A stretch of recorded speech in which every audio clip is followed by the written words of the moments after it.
Le studentesse dell'Istituto Alberghiero di Siracusa hanno sbancato Alassio, conquistando la 12ª edizione del trofeo Claudio Ventimiglia. Seguite dal docente Gaetano Bongiovanni, le alunne dell'Istituto Federico II di Svevia sono riuscite a conquistare la giuria e la platea, presentando dei cocktail originali. Al primo posto si è classificato il cocktail Le Due Terre, preparato dall'alunna Roberta Bronzi. Il cocktail sarà inserito nel menù dello storico Caffè Roma di Alassio. La comitiva siracusana vanta anche un terzo posto assoluto nella categoria flambé, con lo zefiro preparato dall'alunna Maria Concetta Italia. La dirigente scolastica del Federico di Svevia, Giuseppina Rizzo, presente all'evento di Alassio, ha ringraziato gli alunni per il prestigioso riconoscimento e ringraziato tutta l'organizzazione per l'ospitalità. E con molta soddisfazione che oggi mi sono trovato qua ad Alassio ad assistere e a essere il presidente di giuria di questa competizione, la 12ª. Anche oggi ho visto dei ragazzi molto motivati, quindi questo va sicuramente un plauso e un ringraziamento ai loro insegnanti, e posso essere anche sicuro che questa sera porto a casa qualche novità in più.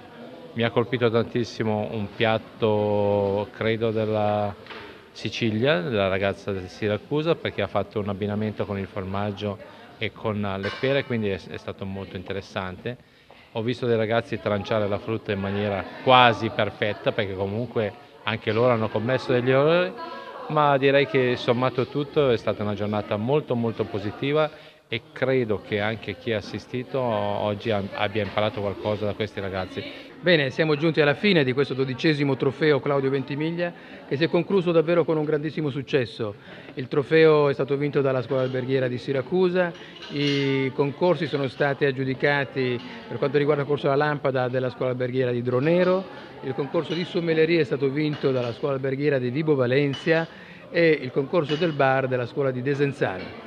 Grande rappresentanza, grande successo, veramente un livello altissimo, le giurie di primissimo livello e i lavori fatti dai ragazzi sia per quanto riguarda il concorso del bar che per quanto riguarda il concorso del piatto alla lampada sono stati veramente di primissimo piano.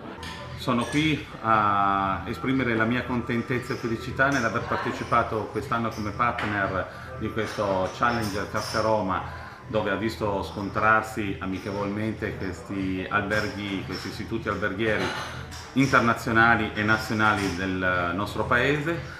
Sono contentissimo quest'anno che a vincere è stata una ragazza di Siracusa, che fa parte dell'alberghiero di Siracusa, Roberta Bronzi, con un cocktail che è eccezionale nei gusti e nei profumi, in cui sposa sia gli ingredienti del territorio della Sicilia, limone, arancia, e il basilico nostrano invece di albenga, il DOP.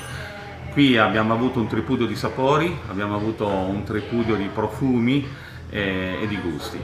Contentissimo, il cocktail andrà, visto che ha vinto, a far parte della lista del Caffè Roma e lo terremo in onore a Roberta e a Siracusa, all'alberghiero di Siracusa.